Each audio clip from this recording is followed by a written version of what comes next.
Agriculture and Consumer Services Commissioner Wilton Simpson, our State Surgeon General Dr. Joe Latipo, the Dean of USF Health, Dr. Charles Lockwood, and the Associate Medical Director of Florida Poison Control, the Tampa Division, Dr. Corey Howard. So today we're here to announce that we are taking emergency action in the Office of Attorney General to prohibit and reschedule as a Schedule 1 drug something called 7-OH, 7-hydroxy. This is a somewhat new synthetic material.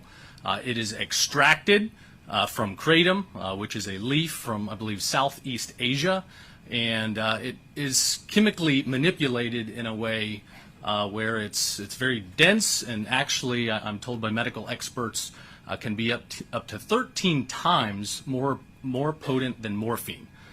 So it is a significant painkiller. It has been proven to be highly addictive and easily can be overdosed. So it's very dangerous. We've seen it marketed and targeted to kids. As you know from my priorities that I've talked about over the last 6 months, protecting our kids is number one. We want to make Florida the safest place to raise a family, and we are taking emergency action now because we see immediate danger. Last week, the FDA commissioner issued a warning about 7-OH, putting people on notice to the dangers, calling on states to observe and take action where necessary. So here in Florida, we are not going to rest on our laurels. We move fast, as you know. We want to help lead the way when it comes to public safety. So we have promulgated this emergency rule today that will go into effect immediately. Commissioner Simpson actually, as a state senator, I think about 10 years ago or so, sponsored the bill that gave the Attorney General's office the ability to engage in this emergency rulemaking. It's not something that happens often. It really does need to be a true public health emergency, and 7-OH presents that threat that we want to address immediately. The legislature, I hope, will take the time to do a deep dive. There's certainly a lot we do not know about kratom and this specific extract that is highly potent. I hope they will take a hard dive, and they obviously are the final legislative body when it comes to finalizing restrictions, regulations, and so forth. So I'm very honored to be joined by our FDA commissioner today. President Trump has built a great team and put solid people in the right positions.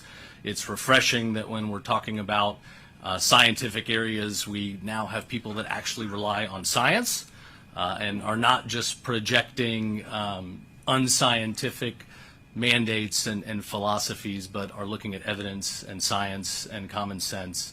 And I appreciate the commissioner's leadership here, recognizing the threat to public safety and our kids. So I will turn it over to him. Great. Thank you, Attorney General Uthmeier. It's great to be here in Florida, and it's great to see so many people doing good work here at Tampa General Hospital. Thank you, John Corus, for hosting us here. And essentially, Mr. Simpson, you've been working on this for a long time, and this has really been the work of many people over several years to say, hey, there's something going on. It's off the radar of the medical establishment, and we need to figure out what it is. And we're talking about 7-OH. Sometimes we need to challenge deeply held assumptions in the field, such as the self-claim made by the synthetic concentrated manufacturers of 7-OH that it's good for you. It's got all sorts of benefits. Well, we've got to challenge deeply held assumptions, and you're lucky to have a Surgeon General who is not afraid to challenge deeply held assumptions. We've been burned by medical groupthink in the past, be it groupthink on how to prevent peanut allergies in kids by telling them to avoid peanut butter in the first couple years of life, which actually increased the risk of peanut allergies, or medical groupthink when it came to prescription opioids are fine, they're safe, they're not addictive. I grew up with that dogma. Turns out there was someone like Mr. Simpson who challenged that. His name is Dr. Art Van Lee, an internist, who in the 1990s said, no, wait a minute, my patients are getting addicted to oxycodone.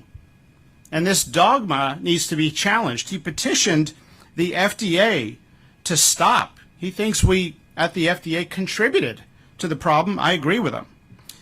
And he wrote letters to Purdue Pharma saying, wait a minute, these claims are not true. They're not supported with what he's seeing on the ground.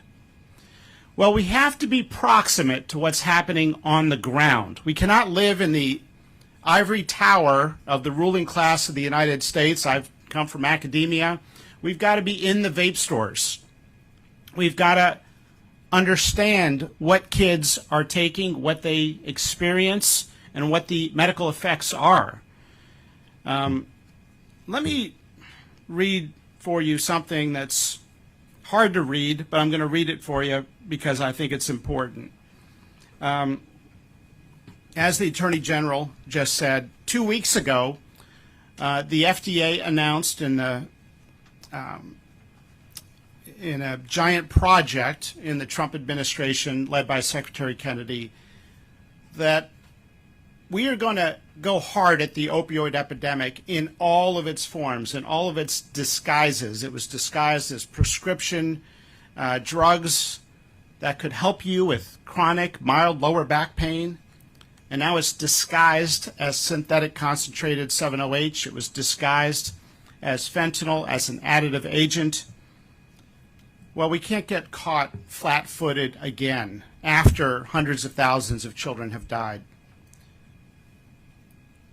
Immediately after we did the event 2 weeks ago, taking action to initiate the process to schedule synthetic concentrated 7-OH as a controlled substance in the United States, I got this communication from a very prominent person in the United States. Please tell the FDA Commissioner and RFK and others who participated in the press conference yesterday how personally, deeply grateful we are for their works on 7-OH. We tragically lost my stepson to 7-OH last Sunday. Although he had struggled with addiction for many years, he was completely clean for 5 months. He had a job that he loved, and they loved him. He attended church every week, and he was being taught by missionaries. In fact, in his last conversation, it was with missionaries, before taking 2 7-OH pills, before going to sleep, never to wake up. As I said, he was clean and free of addictions other than his vape pen. He called me on May 31st to tell me he had stopped at the vape shop to buy a vape and was offered a fruity pill and was told that it was kratom. He said that he took the pill and became addicted and that he should have done his research. He died the night he took 2 20-milligram 7-OH pills. The wrapper was at his bedside. There were no other drugs or alcohol in the house. We are very focused on eliminating 7-OH so no mother has to go through the pain and agony she is feeling. Please let the team know that they can count on us to fight this monster in any way, including attending press events or testifying. It must be taken from the retail shelves as soon as possible. This is not just like an opioid. It does not just have opioid binding properties. It is not just a agonist on the mu receptor. It is an opioid. It is scientifically meeting the criteria of an opioid, and yet you can go in a vape shop in America almost on any corner and buy it like a cup of coffee. We have to be proximate to what is happening right in front of us. We got burned with fentanyl. We got burned with prescription drugs. We cannot get behind the 8 ball again. This may be the fourth wave of the opioid epidemic. Concentrated synthetic 7-OH may be the fourth wave of the opioid epidemic. I hope it's not. I hope we're wrong.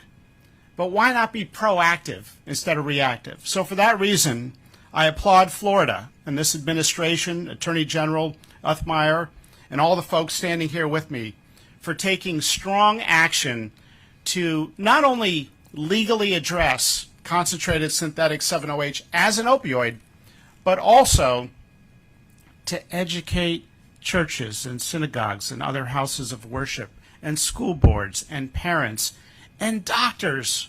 Very few doctors that I've I talked to, including my own doctor friends, even have ever heard of 7-OH or its many nicknames like 7-omega or 7-hydroxymetragenine or MIT or an enhanced kratom.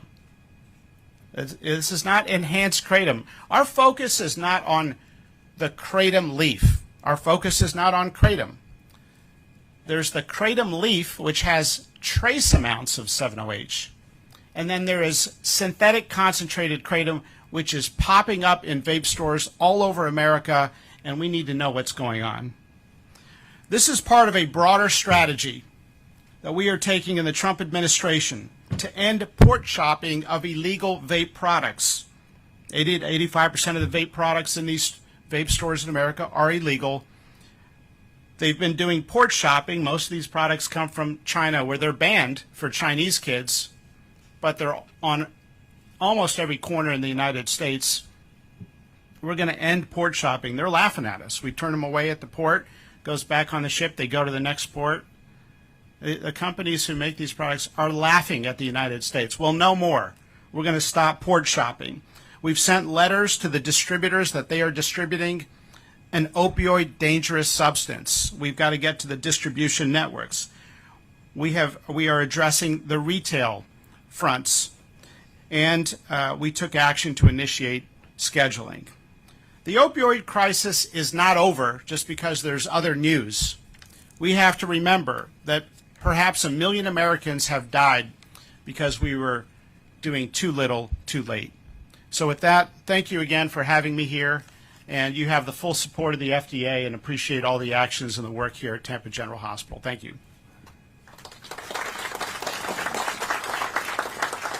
You see these smoke shops, vape stores, hemp stores, you see them oftentimes popping up near schools, near universities, near high schools, and we see advertising and marketing that is clearly focused on kids, mimicking candies and colorful wrappings and things like that. And our office, our state, is not going to tolerate it. We've certainly fought this in many contexts, including the vape context. And as you see these chemically enhanced, powerful synthetic drugs being marketed to kids, and kids vaping throughout the day, they're sneaking it into schools, frying brain cells. You just wonder, how are we going to beat our adversaries like China if our next generation is drugged up on all these products? So we're going to protect our kids. We're going to take it seriously. We're going to continue to crack down, and Commissioner Simpson has been spearheading a lot of the takedowns of these illicit, harmful products that are hurting our kids, and I know we'll continue to do so. So I'll turn it over to him. Thank you, and thank you for having me here today, Attorney General. And it's a great opportunity for this day. This day is a long day coming. General Uthmeier, I commend you for this first bold step on an important issue impacting thousands of lives. A few years ago, FDACS raised the alarm on kratom. We were not able to get the support we needed during the Biden administration to treat 7-OH as a Schedule I drug, but we were able to prohibit the sale and marketing to Florida's children. Unfortunately, this drug is not just harmful to our children. A few months ago, we began to see movement like never before with President Trump's administration to raise concern about the 7-OH. There's no doubt that our country was slow to act on the opioid crisis and the ideal of addiction and the death of tens of thousands of Americans and tragedy for hundreds of thousands of impacted family members. We should have acted more quickly, more aggressively then.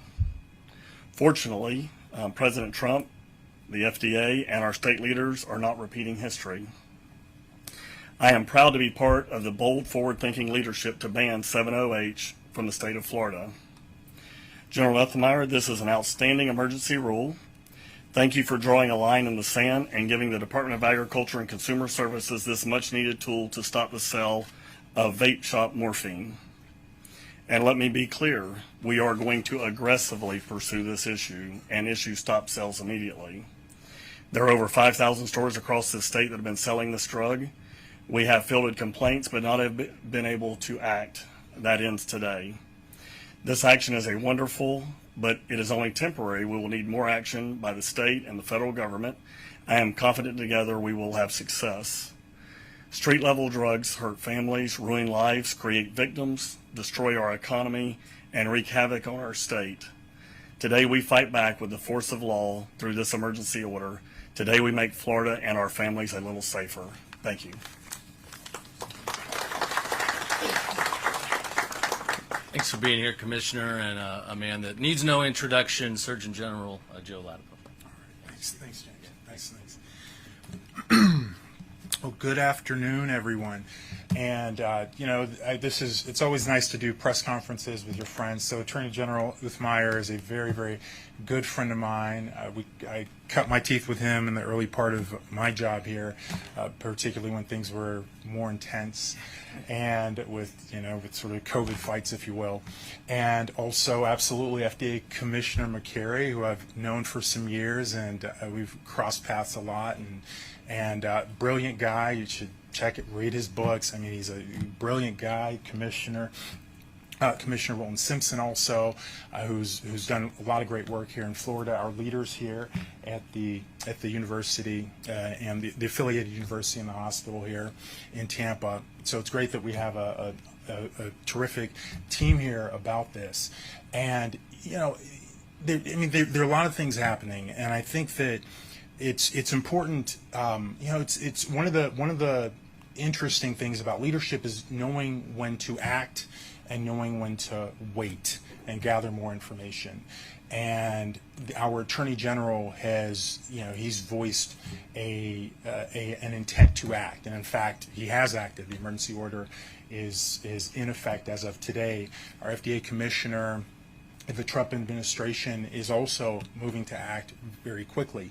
And this is one of those situations where fast action is right action, and it needs to be fast and ferocious. This is, kratom is used by a lot of people, and there's the issue, and I'll come to this in a moment, but there's the issue of why folks pursue different types of substances. I personally, I've had loved ones, very close loved ones, who have suffered tremendously. I'm sure every single person here knows someone, if they themselves have not experienced it, in situations where our traditional Western medicine system is inadequate. For acute illness, we are the cream of the cream. But for chronic diseases, for chronic illnesses, for all the fatigue and anxiety and chronic pain and suffering that people experience out there, Western medicine often doesn't offer very much. We have the same set of labs that we've been using for decades.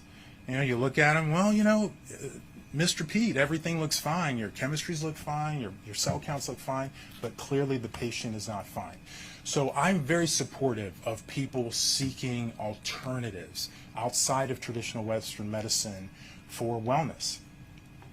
The problem here is, our problem is, as the FDA Commissioner McCary stated, our problem here is not with kratom. The problem today is with this 7-OH. We don't need any more substances that disconnect people from reality. We are in a period of time where, unfortunately, people are checking out of reality all the time, with all sorts of different substances. All of that is, it impoverishes us as human beings. I mean, it makes us weaker in every possible way. It makes us physically weaker. It makes us emotionally weaker. It makes us spiritually weaker. And it makes us more vulnerable to manipulation. The nonsense that we saw in terms of not letting people say bye to loved ones during the pandemic, or in terms of forcing masks on little children, or in terms of saying that it was okay for kids to sit for hours in front of computer screens for something that really was no riskier for them than other conventional risks that they encounter every day. That nonsense would not have been possible if so many of us weren't disconnected from the reality, from our relationship with God, the universe, earth, the trees, the beaches, the water, the wind, the things that make us human and facilitate our connection with the earth and God and each other. None of that nonsense would have been possible. And these drugs, like 7-OH, which, as the FDA commissioner said, it is an opioid, and it's more than that because it acts on other receptors too. But make no mistake, this is something that is absolutely addictive and will kill people and will kill more people because of the fact that people, I don't know why people will go into a gas station and buy a drug, but because of the fact that people have ready access to it. So fast, swift, ferocious action here is absolutely, positively appropriate. The other part of this is why people are even seeking this out. And, that's one of the things I think about as Surgeon General. What are these, what are the forces that are leading so many people to, want to check out, to want to be disconnected? The demand part is a major part of this, and that's a challenge for each and every one of us to to think about. I've done a lot of work in that area outside of my Surgeon General role, but that in fact is probably the biggest challenge, because it's 7-OH today, it'll be something else tomorrow, and something else after that. So this will be an unending challenge to continue to subvert our connection to our humanity, our connection to our spirituality, our connection to each other, and that it's a challenge. It's a challenge, and no, the AI isn't helping. The phones don't help. All the technology that's in our face doesn't help. The social media doesn't help. None of that helps. So that's really the ultimate challenge for us. And again, 7-OH is just one step on that journey. But it's actually I think the greatest challenge that we face as a race, as a human race. So thanks again, Attorney General.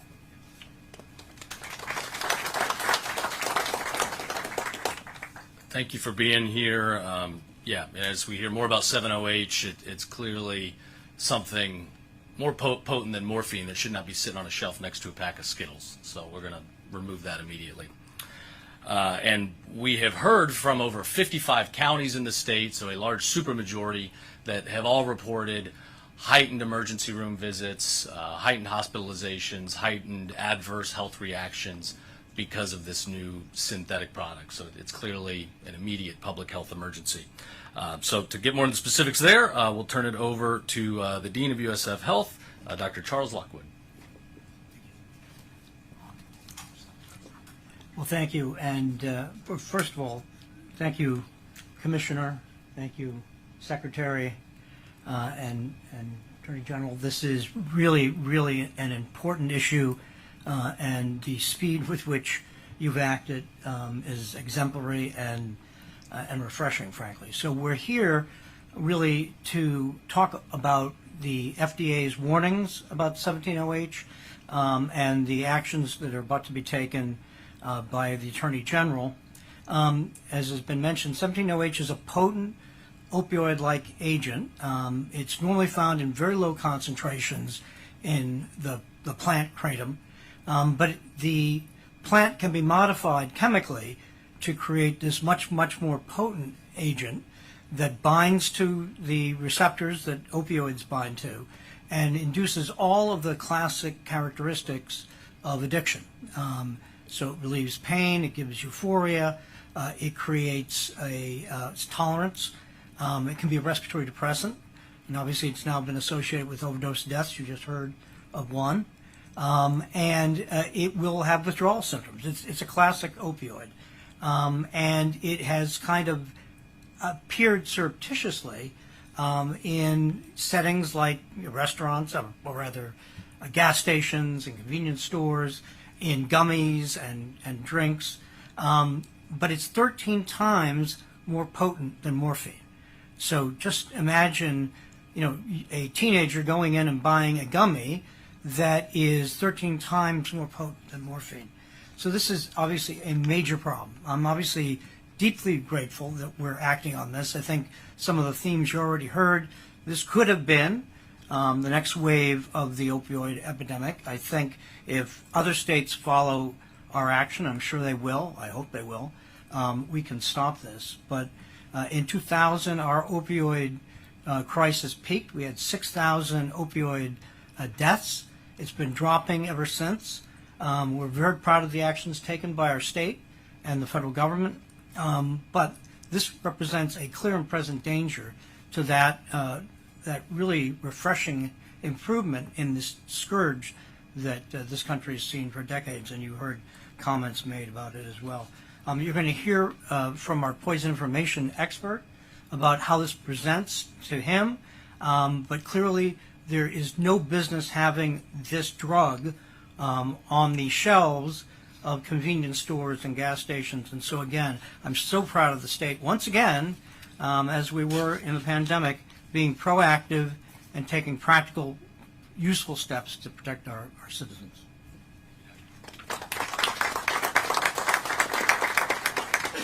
So last but not least, the Associate Medical Director of the Florida Poison Control, the Tampa Division, Dr. Corey Howard.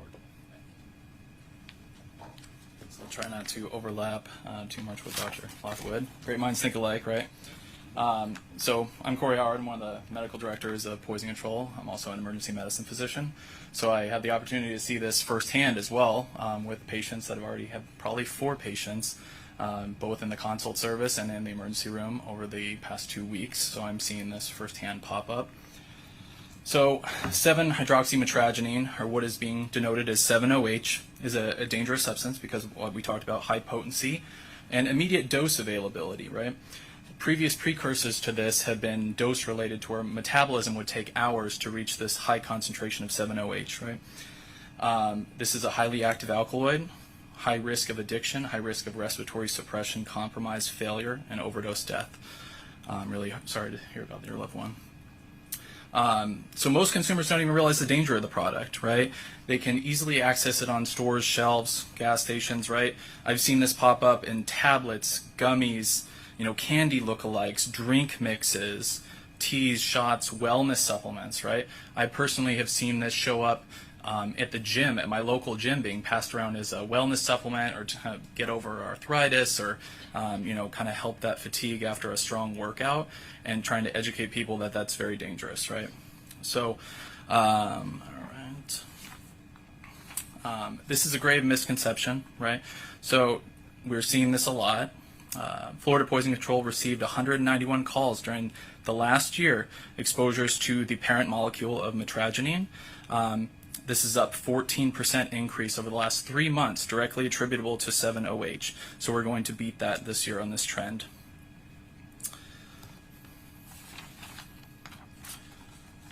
All right. I think the biggest thing to take from this is the confusion of the substance is that it is in fact an unregulated dangerous drug, can be purchased even from a gas station. And we are seeing a bimodal age distribution from very young exposures with respiratory compromise to even our geriatric population. Not knowing what it is. I'm seeing this even show up in truck drivers, trying to use it as a wellness supplement, trying to stay awake, not realizing that they're going to come into the ER a couple days later, weeks later, with dealing with opioid addiction, and that are even warranting buprenorphine and other adjuncts for opioid withdrawal treatment. So it is severe. So again, just wanted to say, very grateful to be welcomed up here. I really appreciate everything that you guys are doing. I think we're going to make a difference. Thank you.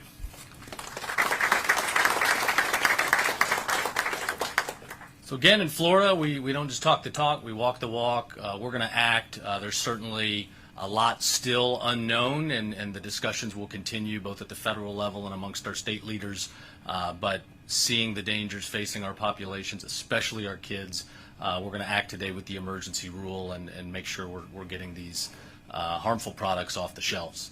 I want to thank President Trump and the Trump administration for their commitment to public safety, FDA Commissioner for coming in person and being here, for the leadership they're taking, again, in protecting our families from dangerous products, especially when many of these products are coming from our enemy, China. So with that said, I know we got a couple flights our guests have to take, but I think we got time for a few questions if people have them. Yeah. With that emergency action, is it just illegal to sell or is it illegal to possess as well? We will publish the emergency rule. I don't want to state wrong. There is a specific process, where people can dispose of product, but we certainly are prohibiting it from the shelves effective immediately. The commissioner said hundreds of thousands of kids have died because of this I'm probably not the best expert. I'll let you talk a little more broadly on Yeah, it. so I was referring to hundreds of thousands of kids have died from opioids. And we don't have good statistics on how many people have died from concentrated 7-OH, which is part of the problem. And so we sometimes tend to think of only, what we have statistics on, what an NIH grant has funded, what a survey has collected, and we just haven't had research in this. So we don't know how many young people have died from 7-OH, but the time to do an emergency action, as Florida is doing, is not after hundreds of thousands of kids have died. It's before. So I'm hoping that that will help prevent some of the deaths. Thank you. Yeah, and again, this is a new product. I believe the record keeping on this began just this past February. So we're certainly seeing increases in hospitalizations and adverse health effects. We will continue to study the data, but as the commissioner said, we're not going to wait. We're going to try to save lives on the front end. As you're doing this right now, do you think that it'll be expanded in the future to include kratom? Right now, this is focused on the highly concentrated, extracted version. I know the legislature has had lots of discussions over the last couple of years on hemp and kratom. I would expect that to continue, but as far as this emergency action, this is focused on 7-OH particularly. Anybody else? Do reversal agents work like they do for overdoses of other narcotics? They do, and based on the data we know of the binding affinity of this. Repeat the question. Oh, sorry. So he was asking, do reversal agents like naloxone work the same as other opioids? The good thing is, theoretically they will, be based on binding affinities. That things like naloxone actually binds tighter, probably, or competitively than things like 7-OH. So I would still recommend that. I know different states have taken different measures against kratom, but is Florida the first to take measures against 7-OH? And I also got a few emails this morning about people that oppose this. They say that 7-OH has been shown to wean people off of opioid addiction. Is there anything behind that? I'll start with the first part. Other states have done various things to regulate hemp and kratom. Different states have different authorities. Not all states have the emergency rulemaking authority that our state has to put things on a Schedule I controlled substance list. So I know we are the first state to act, certainly since the FDA issued the warning back a couple weeks ago. As far as weighing people off, potentially there are health uses, certainly for kratom, maybe 7-OH, but again, that's with a prescription, a doctor's order, good medical advice, not at the 7-Eleven sitting next to a pack of Skittles. We do not want kids to just have open access to this, given the power and the potency.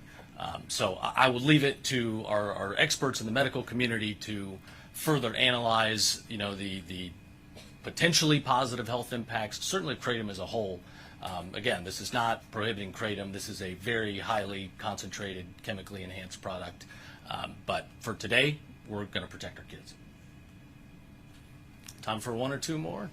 Oh, yeah, go ahead. Yeah, please. I was a surgeon at Johns Hopkins for 22 years and gave opioids to patients I should have never given opioids to, and gave patients too many opioids when I should have given them fewer opioids. I was following the medical dogma, the groupthink. The groupthink that Dr. Latipo talked about with COVID. And it was this, you can't question this letter in the New England Journal that said out of 30,000 patients, only one got addicted from opioids, and that became dogma. And so I feel terrible that I prescribed opioids to people who I shouldn't.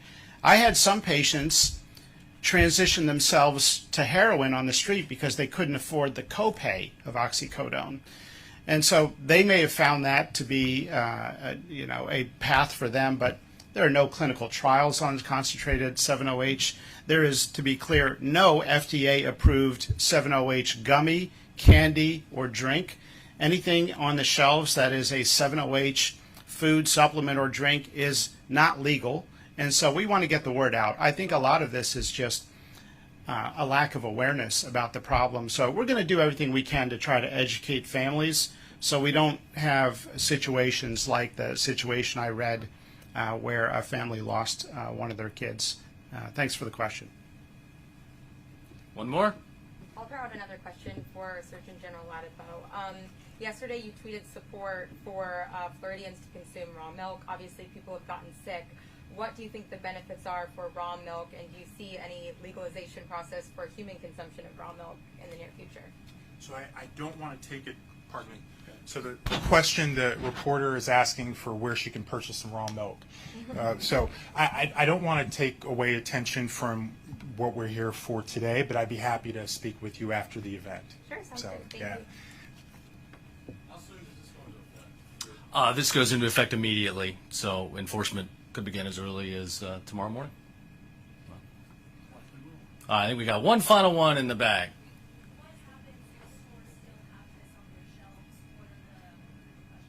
Yeah, you want to talk about this? So the question is, what is the repercussions if stores still have this product on their shelves? And what I would tell everyone listening here today is to get it off your shelves. You will be seeing our folks in the coming days, and we will seize these products.